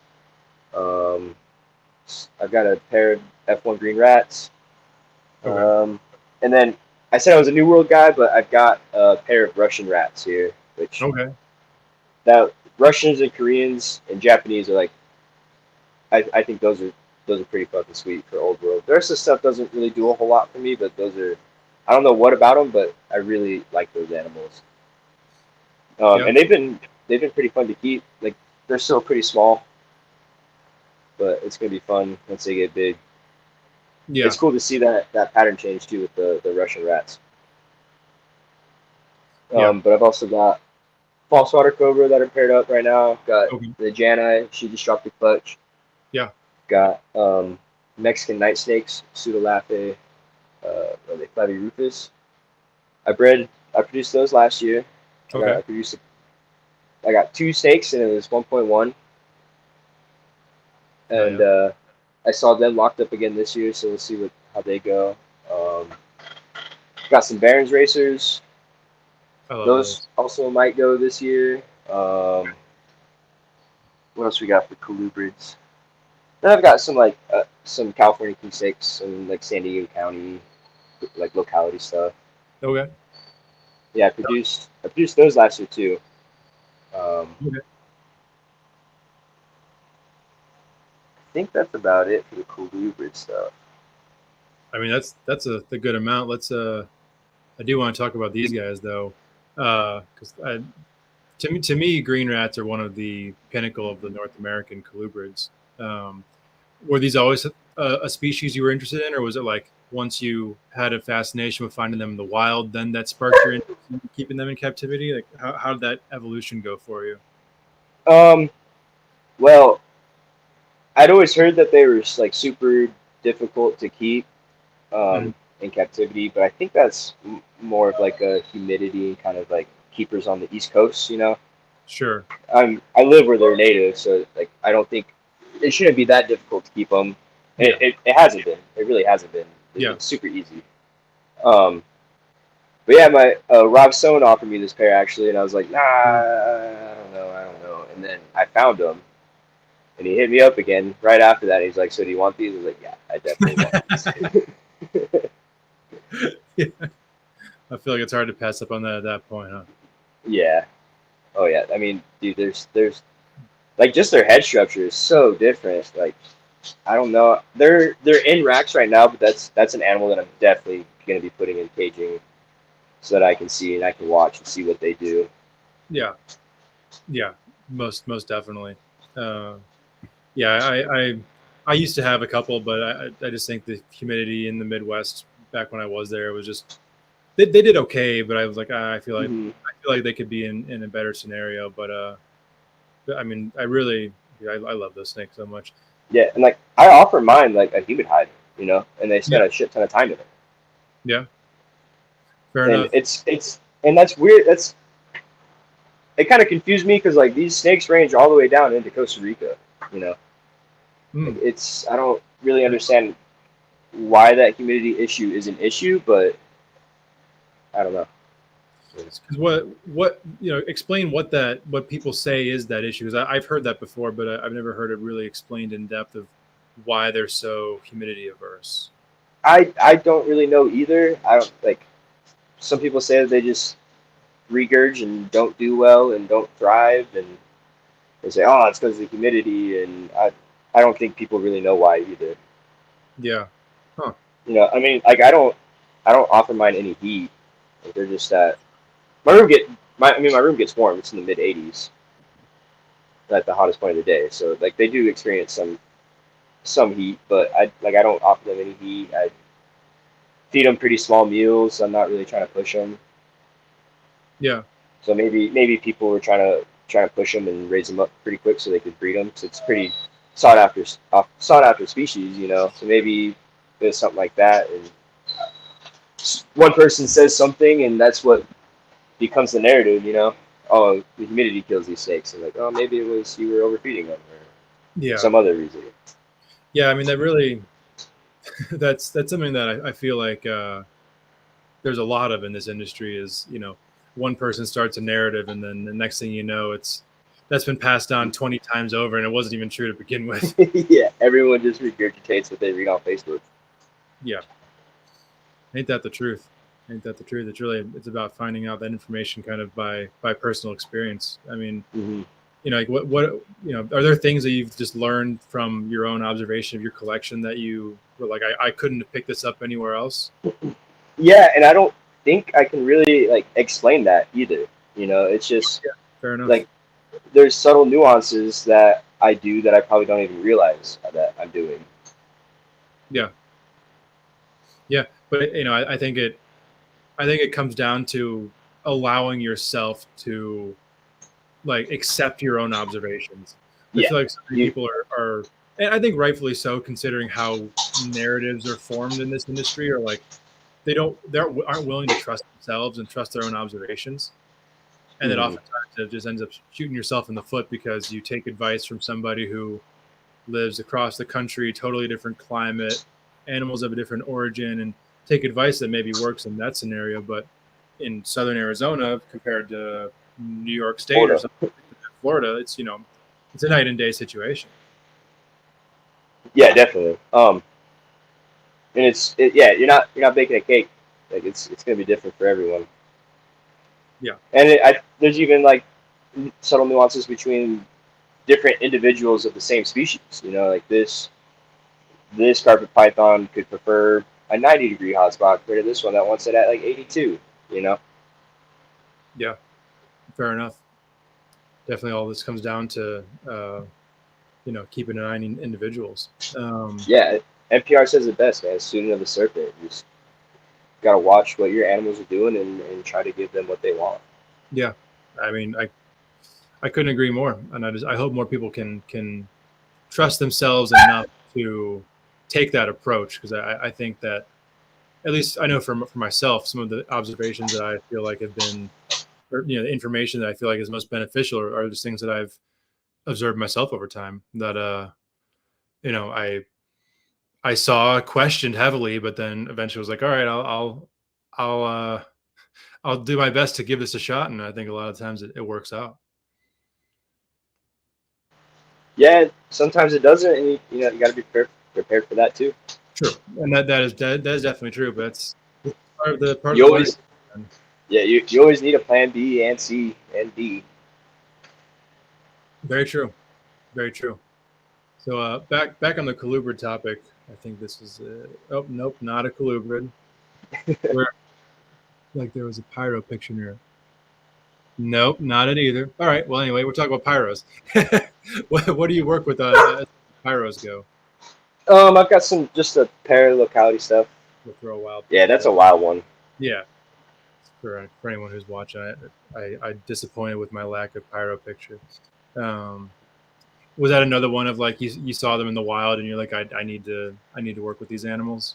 Yeah, I actually had pyros when I was a kid. That was actually one of my first snakes. Oh, really? Wow, that's cool. Mm-hmm. It ended kind of tragically, but I enjoyed having them when I did. Yeah, I feel like that's a cool one, because that's, you know, pyros are the mountain king snakes for the people who are watching. They're such a cool species, and the amount of different like locality variation and whatnot is so fascinating, that like, and they're a good pet snake too. You know, if you just super easy. I feel like that's one that's overlooked super commonly that I think should be in the discussion more as far as like good, early on pet snakes, starter pet snakes. Yeah, I mean, if it's just a pet, you're not trying to breed. You don't need to get Right. them super cold. They don't really need a whole lot of heat. Like it's a super simple, super easy animal to take care of. Yeah, absolutely. And if you set them up, in a big, huge naturalistic display, like they'll use every inch of it. They'll climb. They'll make little tunnels for themselves, and they will definitely use every square inch of that. Yeah. How big is your pair? They're adults. I produced some last year. Oh, okay, awesome. What are your setups for them like? Tubs right now. Yeah, no, fair enough. I mean, Yeah, just Smile. some. It's pretty basic. A couple Yeah. different, just stacked cork that they can go in and out of water. Same rack as the green rat, so no heat. Okay. Perfect. Yeah, I mean that's what they need. Mm-hmm. Super simple but effective. Yeah. Well, this one right here is another one that we definitely share in common, are the Mexican pine snakes. What made you want to get into this species? I think actually seeing yours. Okay. Yeah, I saw. Like, I think you posted a picture like a few years ago. And I was like, holy shit, that's fucking cool. And then I was like, oh, Pituophis. Like, I love finding gopher snakes here. Like, these are an awesome natural variant, like crazy colors and cool color change and awesome demeanors. Like, those are one of my favorite snakes. I'm so happy I produced those or got eggs this year. Yeah. And this is your first time breeding your pair? Yeah, I got them as ugly little brown worms. Hell yeah. Yeah. How many years ago did you get them? I think they're like 3.5 right now. My buddy Chris Paintrab in Texas produced those. Okay. Hell yeah. Yeah, it's cool because that's about the age that mine bred last year for the first time. So yeah, they're definitely quicker growing than I mean they're Pituophis and that complex. They'll put on that size quickly if you let them. Yeah, they will eat. And that's one thing I do with these guys too is like I'll just give them a bunch of like small mice. Okay. These guys are nest raiders in the wild, so I think if you are gonna feed them a lot and try to raise them up faster, a lot of small meals is probably better for these guys than like a medium rat. Give them 5 mice. Yeah. Yeah, that's definitely a good perspective, and I think it's kind of cool. Like, do you just offer one after another, or do you kind of like spread them around? I'll just like sometimes I'll put them in different spots, or like if I'm in a rush, like just a pile on their cork or something. So I've just got different wood like cork and some wood that I found out hiking and stuff like that, just stacked up for them, create a bunch of different tunnels. And okay. so I'll put them. Sometimes I'll put the mice in like different spots and let them find them. I mean, they'll eat off tongs. Sure. My male has a crazy feeding response. Like he'll come flying out of the cage for him. Yeah. Oh, I don't doubt it at all. I don't doubt it. That's cool. It's like I never thought of doing that before, but I have them in tubs right now. But if I ever had them in like a better setup that's more visible, that's pretty cool to kind of see that natural behavior of them kind of scavenging for that next one after the next. Yeah, and they will, and even just after they eat everything, they're still going to be out there. They don't give up. Yeah, they'll keep looking. That is true. To me, I think that kind of like we were talking with the pyros, I think that the Mexican pines are another kind of underrated like pet species, because I think a lot of people when they think of gopher snakes, bull snakes, they think of bull snakes that are 8 feet long. And I mean, how big are your adult Mexican pines? Like 4.5, 5 feet. My male's pretty big. He's like 5 feet, but manageable. Like actually, yeah, probably 5 feet because they're in 4-foot cages right now, and I think he's a little bit longer than the cage. Okay. I mean, that's the size of some big corn snakes, Yeah, and these guys act like corn snakes half the time. Super placid, super handleable. Like that's one of my favorite snakes. If someone that is afraid of snakes comes over, I'll be like, here, hold this guy. Like it's pretty, it's nice, it's not gonna bite you. Yeah, and the great part is that babies start on like fuzzies. You don't have to tiny day-old pinkies on your tiny baby colubrids. That's one of my favorite. Yeah, those pyros were pretty small when they hatched out. Yeah, I can imagine. I mean, that's one of the historic issues with those is that they're tiny in what they typically want frogs when they're born, or lizards. Or lizards. Yeah, lizards. I have a lot of geckos, and a lot of the Australian stuff sheds like a snake all in one piece. Yeah. So I'll keep most of that, and use it to scent. The last year's pyros are pretty easy. I've still got one holdout that hasn't taken anything. Okay. But pretty much everything else took like one scenting with some gecko skin, and then they were on it. Oh wow. Okay. That's not bad at all. Yeah, it was surprisingly easy. Oh yeah, that's awesome. So let's see what else. I feel like it's kind of a bit of a diversion from the rest of your colubrids, but the false water cobras are one that I've never actually gotten to work with, but I've always been interested in. How's it working with false water cobras? They're stinky, I'll tell you that. Fair enough. They like to eat and shit a lot, but they're big, impressive snakes. I would love to keep indigos. I'd love to keep dry mark on, but I don't have the space for them right now. Fair enough. So this is a pretty close alternative, and luckily mine aren't super big. I think mine are like, my male's a little bigger and he's like 6 feet maybe. Yeah. Okay. I mean, it's still not small by any means. Yeah, but yeah, definitely not small. But they've been fun. I mean, they're pretty chill for false water cobras too, which is nice. Okay. Hopefully we'll get some babies this year. That'd be awesome. Have you been pairing them up? Yeah. Okay. Oh yeah. I've been pairing them up since like winter. Okay. Have you seen much action yet? Not a whole lot. I've seen the male kind of trying to do some stuff, so there's probably a lot of stuff going on when I'm not here. Fair. Like, I saw one lot from the Jani. Okay. And then I don't think I saw any locks from the snakes I produced last year. Oh, really? Yeah, I mean, that is the truth. You don't need to see a lock for it to have happened. Yeah. It's always nice. And like the Jani I cooled together and just kept them together. Okay. Interesting. Like the Pyros last year I cooled together and just kept them together. The Cali Kings I just cooled together.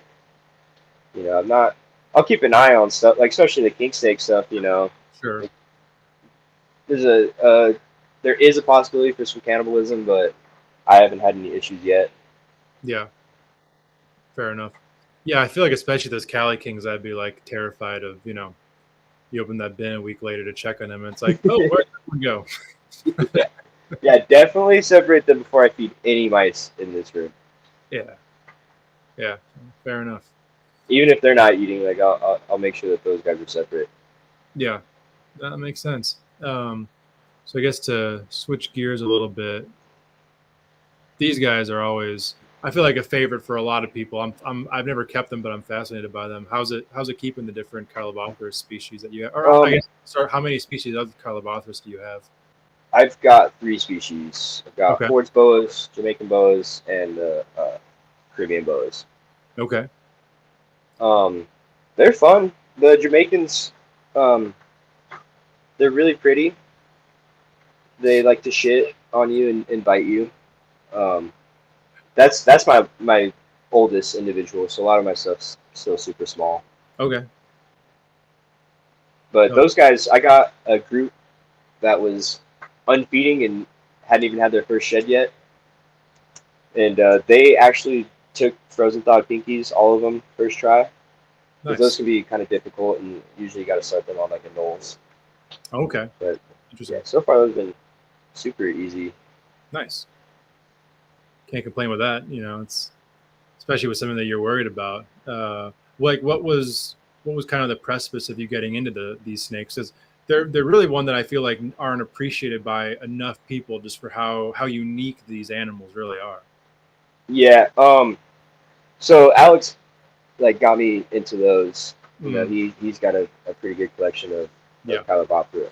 But luckily we've got a guy locally, or at least in Arizona, because you can't sell Jamaican boas across state lines. Right.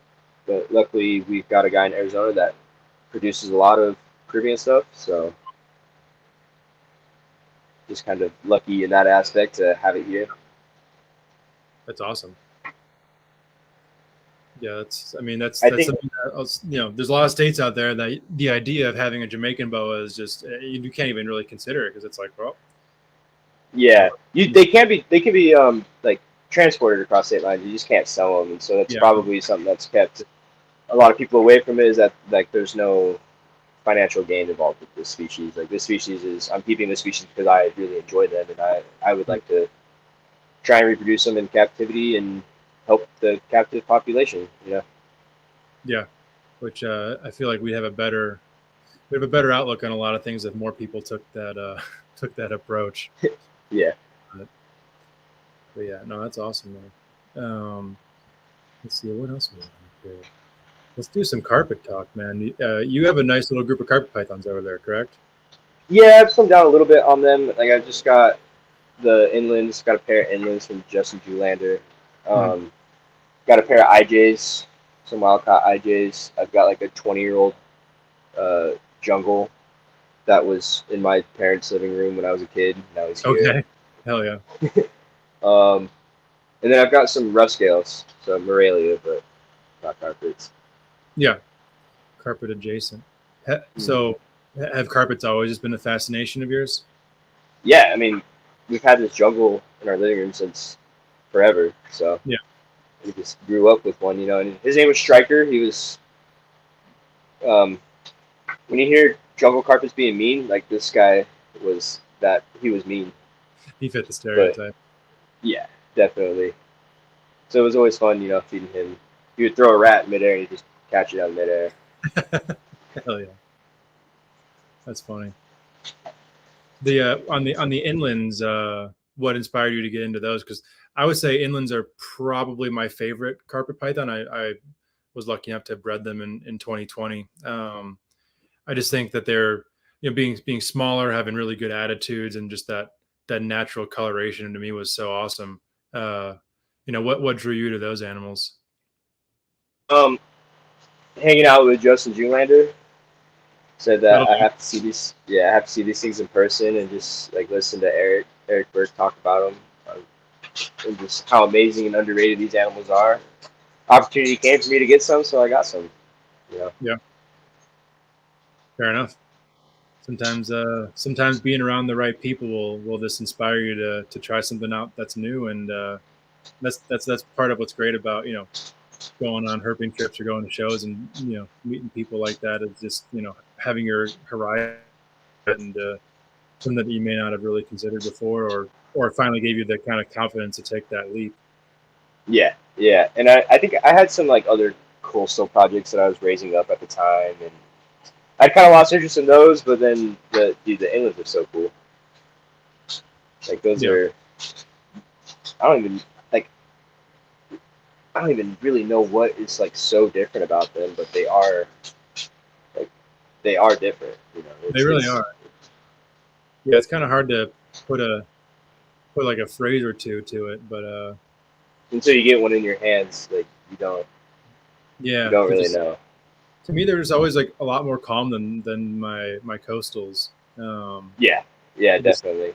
They just never really gave me any issue. They were just awesome snakes. And another one, I was like, this is a great pet because like my adult breeders, they maybe weren't even 5 feet long. Like they were really like a compact carpet python, like a super dwarf carpet python, so to speak.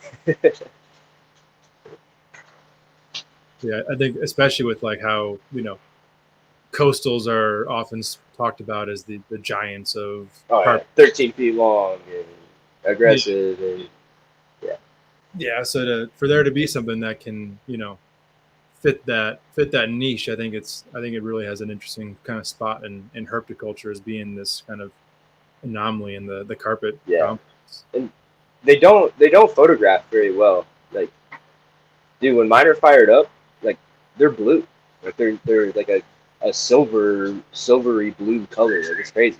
Yes, they are. My female had some like of that brick red flaming on the sides. Yeah. It just mine are starting to get like that burnt orangey red. It's awesome. Yeah, just like, but to think that that's like a naturally occurring morphology, you know, obviously people like Justin have refined them in captivity, but you know, it's not like they were. It's not like this is like the axanthic inland carpet or whatever. Like this is what they are. Yeah, this is what they look like. That's much cooler.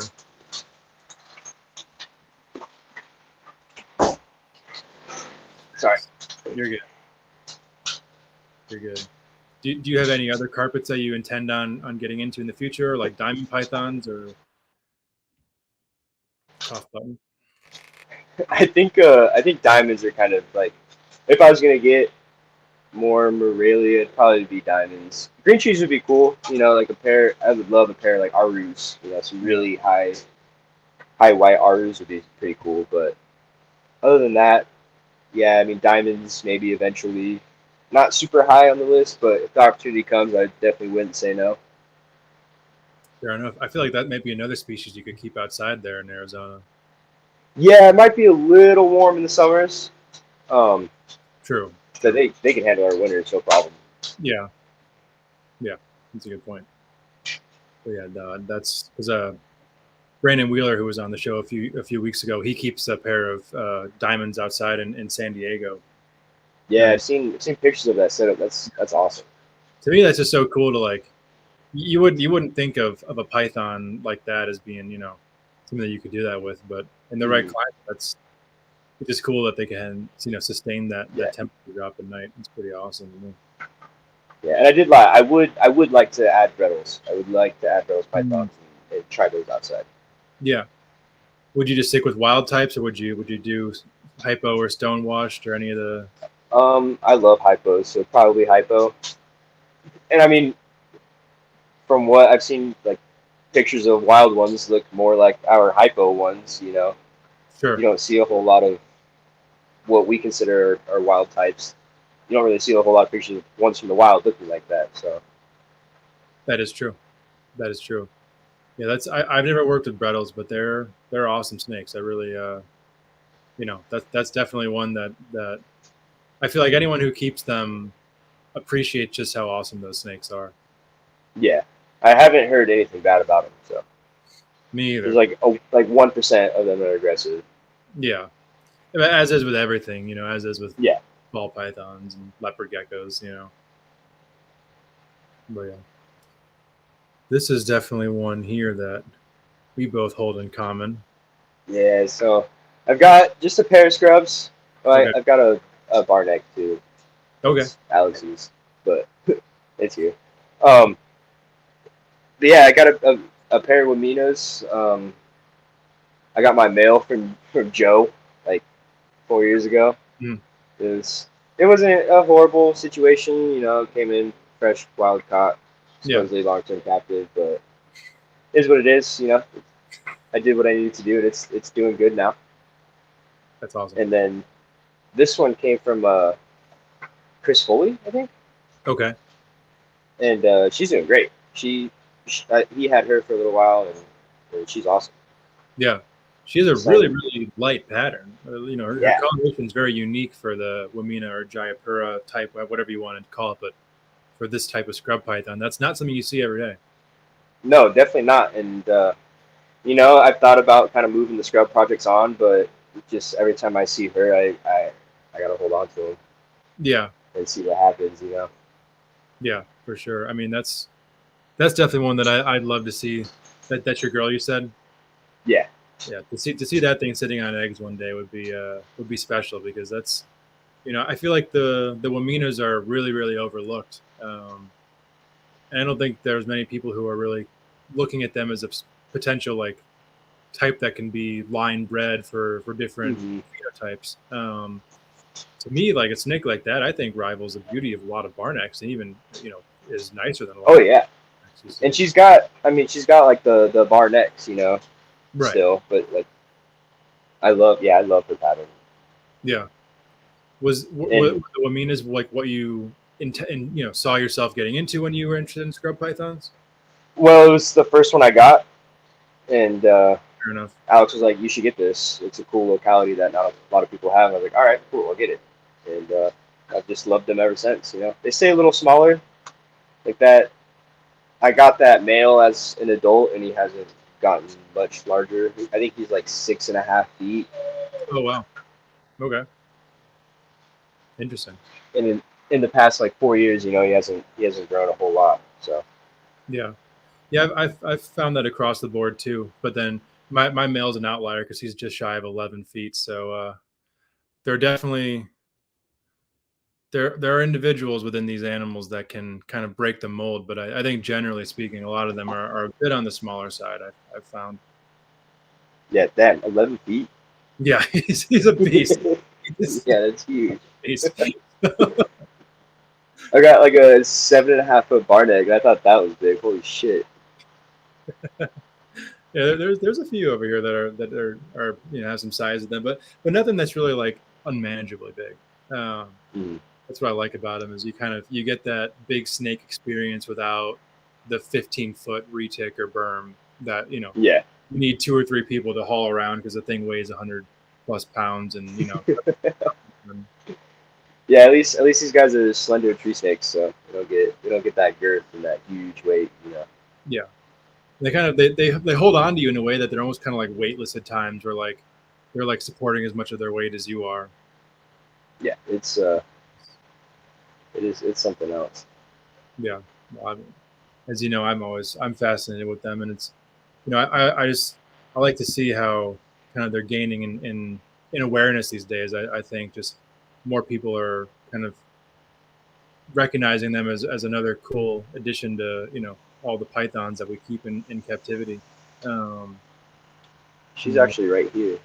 Oh, we're getting the show. Hell yeah. So yeah, she has a lot of that like reduced pattern up on like the first. I would say almost even like 3/4 of her body is almost patternless. Yeah, that's awesome. But Wow. she still has that pink tongue. Yep. Yeah, Pink tongue, some of the bars up at the neck, and then just a little bit of pattern on her tail. Yeah, that's an incredible snake. Wow. And these guys have been like pretty calm, Yeah. As long as you take your time. Yeah, they don't like being important things. No, definitely not. They will. My male especially will hold his ground. Yeah, that's what's cool about him. I feel like a confident python like that, as opposed to some of the species that are a little more timid, can be a little bit easier to work with because they some pythons when they run and piss and musk on you together, and that's it's not always a fun combo. No, it's definitely not. Try to avoid that one as much as possible. Well, I mean, dude, that's your collection's awesome. I admire the work you do, but especially being, relatively speaking, kind of so newer into keeping on a larger scale. What are some of your long-term goals at this point? Is where you want to take your collection or your breeding programs? What do you see as like the next 5 to 10 years for yourself? Yeah, I think I'm still kind of in that phase where I'm figuring out what my true passion is. Sure. What I'm gonna spend the rest of my life trying to advance on.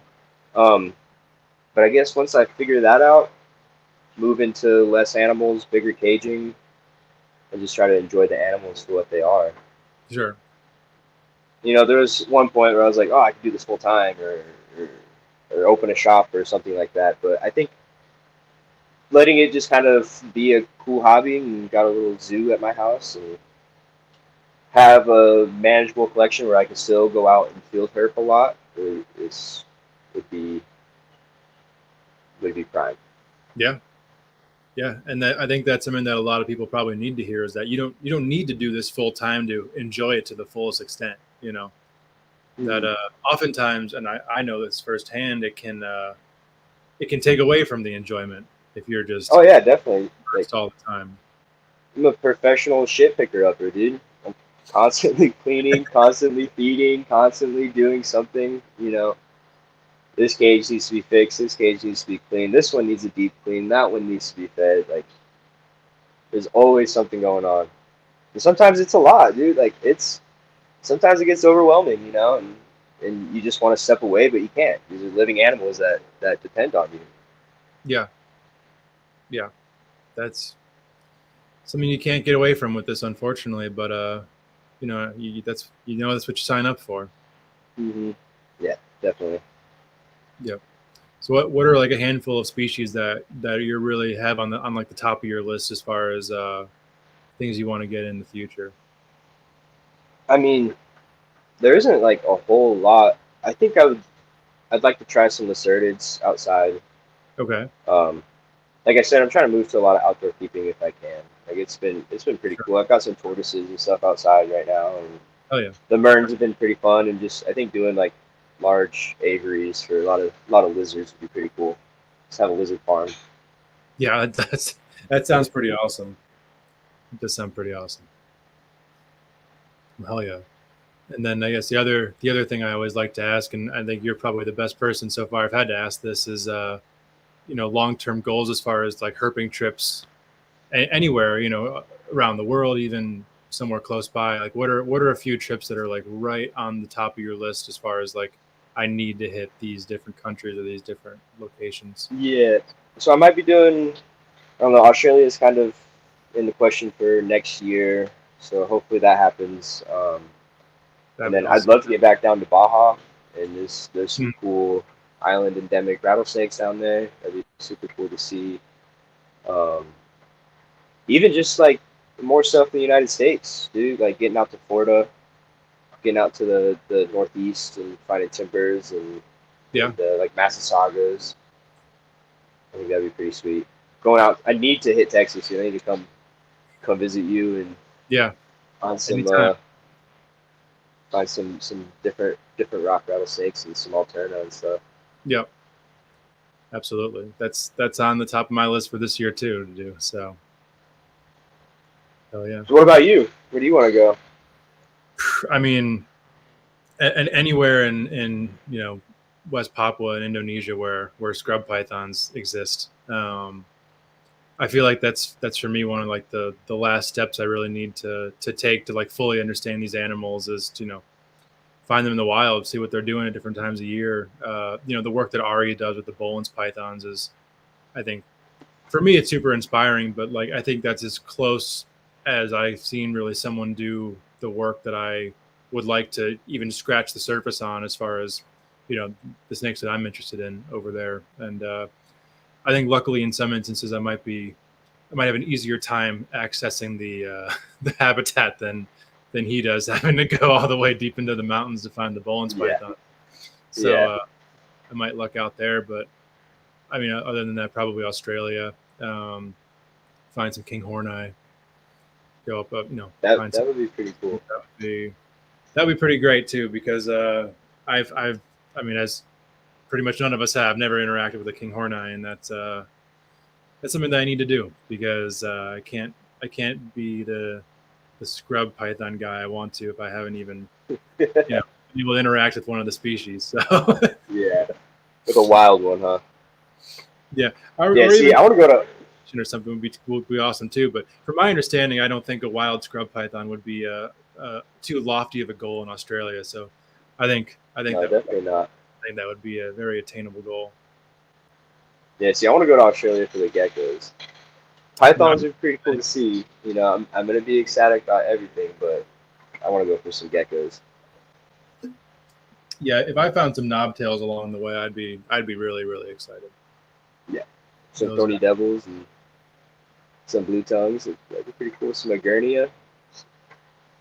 Yeah, probably one of I would say the two like bucket list Australian things would be the Arnhem Land form of the freshwater crocodiles. They're the pygmy Yeah. form that get like 4 or 5 feet long. They have a really limited range, and from my understanding, it's not easy to get to. But like they're inland too. They're not. Is that the one? Is that the ones where they're finding them like in caves, like in cave systems during the dry season? I wish I had that answer for you. I'm not fully sure. But it's just crazy considering that the typical freshwater crocodile literally gets over twice the size of this dwarf form. That to me is fascinating, just to think about how just like from an evolutionary standpoint that happened, and just to see that like isolated kind of small population, that would be fucking awesome. And then the Western Australian olive pythons that supposedly get like Yes. 16 or 17 feet long or whatever. Yeah. That would be insane. Just, That'd be pretty cool. olives were one of the first non-ball pythons I was able to keep and work with. I still have olives now, and I love them. But to see an absolute monster olive python in the wild would be, and to my knowledge, they're not even any in captivity in Australia. So that's not even like you can go to some collection in Australia and see this animal. You got to go find them. So. And I mean, you can't not say Parentes and Shingleback skanks. Yeah, dude.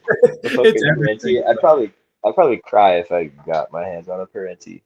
You'd have to run really fast. Hey, I'm gonna give it 100%. Yeah, or like to see like a lace monitor like in Sydney would like in the city because they're there. That would be like the craziest experience ever. Like. For us keepers in the US, like up until probably within 10 years, that was like a pipe dream animal to even see. And to think that they literally they're like squirrels over there. It's such a different world that these animals that we covet. So that'd be like if you go to Australia and you're like, oh, you have squirrels over there in the US? Like, what's like? It's like, what the fuck? That would be just like big ass gnarly lizard walking down the sidewalk. Yeah. Or like everyone's just like nonchalant about it. For real. Like have you seen like the videos of like I think it's like Thailand or where there's just giant like male. Yeah, the water monitors. Yeah. What the heck? These 2 7-foot male water monitors are just clashing in the middle of the road and people are like, that's where we live. Yeah, just another day. It's just I don't know. It's like why were we born in a place where there aren't monitors fighting in the street? How unlucky are we? No, I think some might do good out here. So maybe just a couple of little populations out in the desert or something. No, I'm just kidding. We're not doing that. We're not Argus monitors in Arizona. Oh, dude, I want that's the species that I would love to keep outdoors. Is Argus. I would love nothing more than just to walk outside and have a big male Argus just tripod at me, and a little scared to go feed this thing a rat right now, but fuck it, that's a cool ass lizard. Yeah, they are badass. That's another species that I think is super overlooked in the hobby. I don't think there's hardly any. No one's really worked with them on like a big scale publicly and really pushed how incredible those animals are. Like, yeah. They literally like stand up, look like a kangaroo, like, come fuck with me. like, what's up, dude? Do something. They're beautiful too. And then like the flabby rufus, the kind of related types, their coloration is just absolutely insane. And they're not that big either. It's pretty manageable size. Yeah, definitely. A little bit bigger than a tegu, but not, Asian water monitor or croc monitor. Yeah. Yeah, that's definitely another one that's like kind of right there in that happy medium that I think more people need to become familiar with, because those lizards they're really something special. Yeah, definitely. Oh yeah. Well, dude, we're just shy of 2 hours. I really appreciate your time tonight. Just going over everything has been awesome. All the herping talk was insane. For everyone who supports you and wants to follow you, where can they find you? Yeah, you just check me out on Instagram, Gecko.sphere. Spheres in like a globe. And then, hit me up if you have any questions or just want to chat. I'm always open. My Facebook is just like, it's just me. I don't really post a whole lot of reptile stuff there. So fair enough. I feel like a lot of us wish that Facebook was obsolete these days, but yeah, gotta keep it for like grandma, Exactly. Hell yeah. Well, dude, thank you again. This was awesome. I'm glad we were able to make this happen. And there's some herping trips that are in the future that we need to make happen. Yes. Yeah, definitely, dude. Anytime you're out here, man, hit me up. Absolutely, will do. So I'll throw you backstage if you want to hang out for a minute. I'm just gonna close this out, and I'll talk to you soon, man. Cool. Thank you. All right, guys. Well, that's the episode. with Dustin. And I appreciate everyone who was here for it in the live chat, everyone who's listening on the different podcast platforms after the fact. If you want to follow me and everything I'm doing, I'm at Scrub Shepherd on Instagram. It is right here in this corner for anyone watching the live. And then just Stephen Kush on Facebook. I always do my best to try to post a lot of different stuff I have going on over here, all the different animals. For anyone who's interested in scrub pythons and is on Facebook, we have the new Somalia group that is up on Facebook. So if you want to check out everything that's going on, a lot of keepers that are really passionate about these snakes these days are very active in that group, and it's slowly but surely growing. And we're just trying to spread out as much high quality information about these animals as we can. So, but yeah, that's the episode, guys. Thank you to everyone who was tuned in, and we will see you again next week.